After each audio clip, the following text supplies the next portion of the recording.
นี่คือภาพตอนที่คุณเก่งกาจบ่งกะวงเพิ่นออกมาจากถ้ำเนาะหลังจากที่ว่าเพิ่นไปค้นพบด้วยว่าเพิ่นไปพ้อทั้งหาคนที่ว่าติดอยู่ในถ้ำนั้นเนาะยัง2คนบ่าวไส้เห็นภาพนี้แล้ว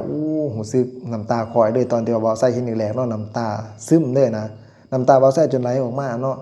เพราะว่าเพิ่นดีใจแล้วมากอดกันหั่นนะความดีใจของเพิ่นน่ะเพราะว่าเพิ่นเฮ็ดได้แล้วเพิ่นทำได้เนาะ ก็คือโดยความพยายามโดยความอดทนเนาะเพราะว่าเพิ่นเป็นหัวหน้าคือหัวหน้าหมู่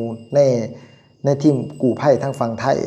บ่าวไส้นี่ก็รู้สึกดีใจแฮงสุดๆนำเพิ่นเนาะ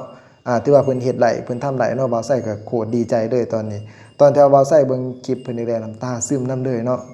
น้ำตาซึมนำเพิ่นเพราะว่าเพิ่นทุ่มเทแล้วก็พาทีมงานเนาะลงไปเพราะว่าเพิ่นคลิปแรกที่เพิ่นเบาไว้เนาะเพิ่นว่ามื้อนี้ต้องเฮ็ดให้ไหลเนาะเพราะว่าเพิ่นลงไปด้วยตัวเองแต่เพิ่นก็เฮ็ดไหลหลังที่เพิ่นเบาเนาะว้าวใส่โคตรดีใจเลยนะถึงว่าตอนนี้นี่เนาะเพิ่นก็เห็นหาคนแล้วยัง2คนแต่ว่าเฮาก็มาอัปเดตเบิ่งนํกันเนาะเฮามาฟังตอนที่ว่าเพิ่นสัมภาษณ์เนาะน้ำตาผู้ที่ว่าอยู่ในถ้ำน่ะเห็นคนไปซอยเนาะบ่ว่าแต่เป็นเพิ่นเป็นเฮาเนาะเฮาก็ตอนน้ำตาไหลให้ดีใจว่าซั่นซะดีใจอีหลีเนี่ย เพราะว่าเห็นคนไปซอยแดดเนาะเพราะความบังที่ว่าเพิ่นรอคอยนะมานี่หลายวันแล้วเนาะตั้งแต่เพิ่นรายงานมาว่าวันที่20ติดอยู่ในถ้ำจนฮอดมื้อนี้ก็ถือว่าวันที่27สิก้าวเข้าสู่วันที่28แล้วแต่ว่าเพิ่นได้สัมภาษณ์เนาะเพิ่นได้สัมภาษณ์ไว้เนาะเพิ่นว่าติดอยู่ในถ้ำน่ะ18วันแล้วเนาะตามที่ว่าคุณปอนจักรกิจเนาะคุณปอนจักรกิจแต่งตั้งเพิ่นได้สัมภาษณ์เนาะแล้วคุณปอนเพิ่นว่าติดอยู่ได้18วัน18วันจนครึ่งเดือนเนาะแต่ว่าตามที่ว่ารายงานข่าวที่ว่าเฮาติดตามกันมาเนาะว่าตั้งแต่วันที่20หาวันที่ตอนนี้ก็วันที่27ก็ประมาณ8มื้อบ่ได้กินข้าวยังรู้สึกเมื่อยแฮงนี่คือเสียงสัมภาษณ์ของเพิ่นแล้วก็ฟังเบาใส่เว้าไปนำเนาะทุกคนมีแต่อาการก็คือหิวข้าวเพราะว่าร่างกายมันบ่มีแรงแล้วแต่ว่าเพิ่นก็เลยลำเลียงอาหารเข้าไปให้เนาะไปให้เพื่อว่าให้มีแรงแล้วก็เพื่อว่าสิออกมาจากถ้ำแต่ว่าตอนที่ว่าเบาใส่เห็นภาพที่ว่าตื่นตันใจที่สุดนั่นก็คือทีมของกู้ภัยเนาะทีมของกู้ภัยฝั่งไทยก็คือ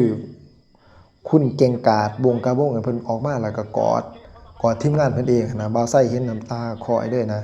น้ำตาคลอเลยเพราะเพิ่นดีใจแฮงนะน้ำตาไหลหลายๆคนที่ว่าน้ำตาไหลเนาะในภารกิจนี้ที่ว่าเพิ่นได้เฮ็ดสำเร็จเนาะบ่าวไส้ก็ว่าอีก2คนเพราะว่าเพิ่นได้ถามคนที่ว่าอยู่ในถ้ำที่ว่าเพิ่นไปเพาะหาคนเพิ่นว่า2คนอยู่ไสเพิ่นบอกว่าอยู่ทางด้านในต่อไปเพิ่นก็คิดว่าสิเห็นในไวๆนี่แหละคิดว่าสิปลอดภัยคือกันเบิดทุกๆคนเนาะบ่าวไส้เห็นแล้วภาพแล้วโคตรดีใจนำเลยนะดีใจแฮงบ่าวไส้จนน้ำตาไหลตอนที่ว่าบ่าวไส้เบิ่งคลิป น้ำตาไหลสนั่นฝากเป็นแห้งกำลังจิตกำลังใจโดยเฉพาะพ่อใหญ่เนาะฝรั่งเนาะที่ว่าเพิ่นมาซอยคุณมิโกะเนาะที่ว่ามาซอยที่ว่าเพิ่นได้เข้าไปในถ้ำได้ไปพ้อทั้ง5คนนั้นก่อนหมู่กับคนไทยอีกผู้หนึ่งที่ว่าเพิ่นเว้าภาษาอังกฤษได้บ่าวไส้ก็ถือว่าเป็นวีรบุรุษในหัวใจของบ่าวไส้เลยเบิดทีมงานคนไทยเนาะที่ว่ามาซอยเนาะก็คือคุณเก่งกาจบงกะบงเนาะเพิ่นเตื้อเพิ่นเป็นฮีโร่ในใจของคนลาวตลอดไปกับคุณปอนเนาะที่ว่าบ่าวไส้ฮู้จักชื่อแล้วเบิดทีมงานเพิ่นเนาะที่ว่า ร่วมด้วยช่วยกันเนาะในงานนี้เนาะโคตรดีใจแล้วก็โคตรภูมิใจในตัวเพิ่นเด้อเนาะแล้วก็พี่น้องทางฝั่งลาวของเฮาก็บ่ได้ทิ่มบ่ได้ละบ่ได้ปาบ่ได้ไล่นั่นก็คือเพิ่นได้ลำเลียงเสบียงอาหารเนาะเป็นที่อยู่อาศัยแล้วก็ทั้งแพทย์หมอแล้วก็หรือว่าทั้งเครือข่ายเพิ่นก็ให้ความสะดวกสบายเกี่ยวกับ Wi-Fi หยังเพื่อการติดต่อสื่อสารเนาะเพื่อการติดต่อสื่อสารกันมันก็สิง่ายหันนะมันก็สิง่ายแล้วก็สะดวกสบายเนาะถือว่าเพิ่นก็เป็นกำลังอีกกำลังหนึ่งเนาะ ที่ว่าพี่น้องทั้งฝั่งลาวฝั่งไทยของเฮาเนาะที่ว่าเบิ่งคลิปนี้เนาะบ่าวไส้เห็นก็รู้สึกดีใจ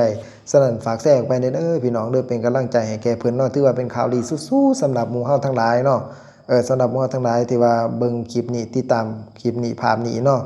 เพราะว่าหมู่บ่าวไส้ยังแชทมาหาบ่าวไส้ว่าดีใจคือกันเนาะจนน้ำตาสิไหลคือกันบ่าวไส้เห็นภาพที่ว่า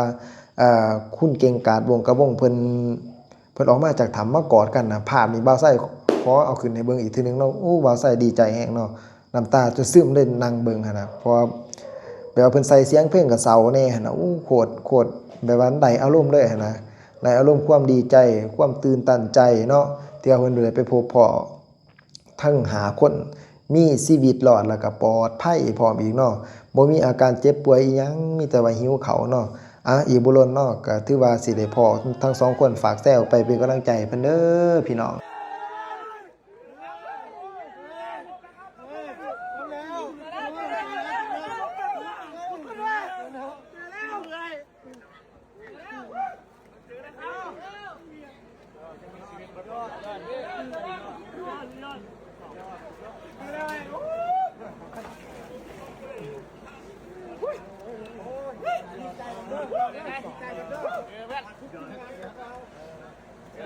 เจอแล้วมาเจอแล้วครับ